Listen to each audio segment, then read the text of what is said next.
Okay, so today we are going to be seeing larger numbers when we regroup. So I'm going to show you two new strategies to add to what you're already doing to make your life a little easier. So we're going to do 472 divided by 4. So 400 is the dividend, 4 is my divisor, and what we're trying to find is the quotient. So my first step, as always, is going to be to build the total. So I'm going to draw 4 hundreds, 1, 2, 3, 4, 7 tens, 1, 2, 3, 4, 5, 6, 7, and 2 ones, 1, 2. So I'm going to draw a line below it. That is my total. Now I'm going to draw a line to separate the place values. None of this is new. This is how we've always been doing it. Now I'm going to divide this with my divisor, which is 4. So I have 4 groups. 1, 2,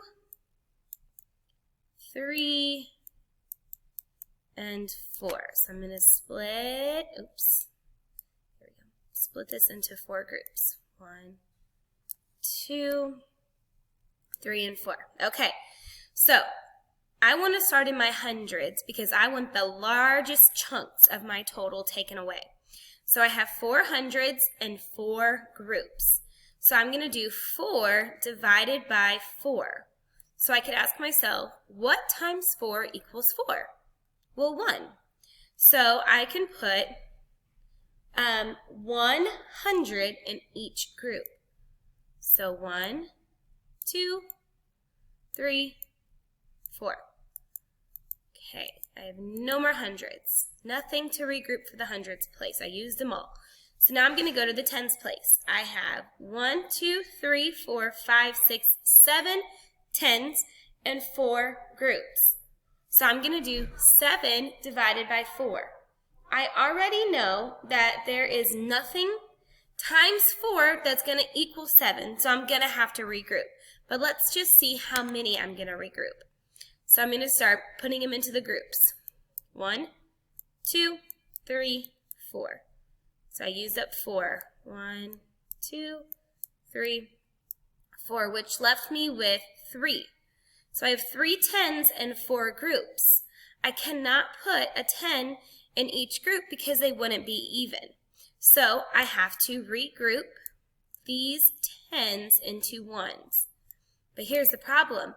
I don't want to have to make 10, 20, 30 x's because 1 10 is 10 ones. I don't want to have to make 30 x's. That's too much. So what I'm going to do is just write 32 because that's how many ones I'm going to have. So I'm going to write in different colors so that you can see this strategy. So now I have 10, 20, 30, 31, 32. So I have 32 ones to put into the groups. So now you have another option. You can count all the way through to 32, but sometimes when we do that, we get a little mixed up. So the other thing I want to add, so that's the first thing, just writing down numerically your regrouping. The other strategy is we're going to write down our multiples of our divisor, which is 4. So 4, 8.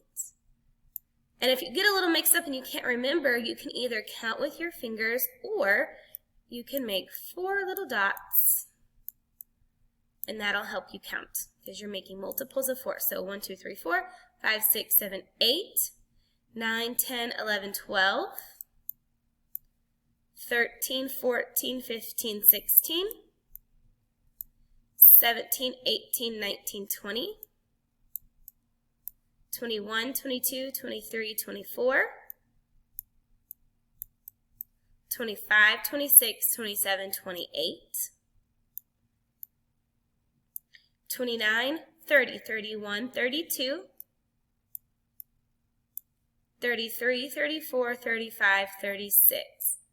So I have 4 times 1, 4 times 2, 4 times 3, 4 times 4, 4 times 5, 4 times 6, 4 times 7, 4 times 8, and 4 times 9 here.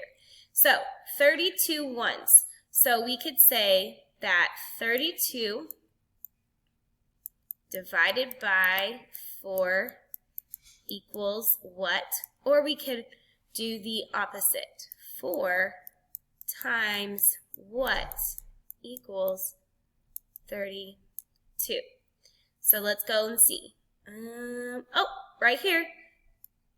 Right there. So that would be 4 times 1, 2, 3, 4, 5, 6, 7, 8. 4 times 8 is 32. So 32 divided by 4 is 8. So that means I can put 8 ones in each group. So now you can either just write the number 8, as long as you know that these are the ones, these are the tens, and these are the hundreds.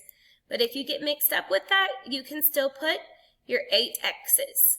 So the quotient of 472 divided by 4 would equal 100, 110, and 8 ones. 118 and no remainder. All right, let's practice using that strategy today.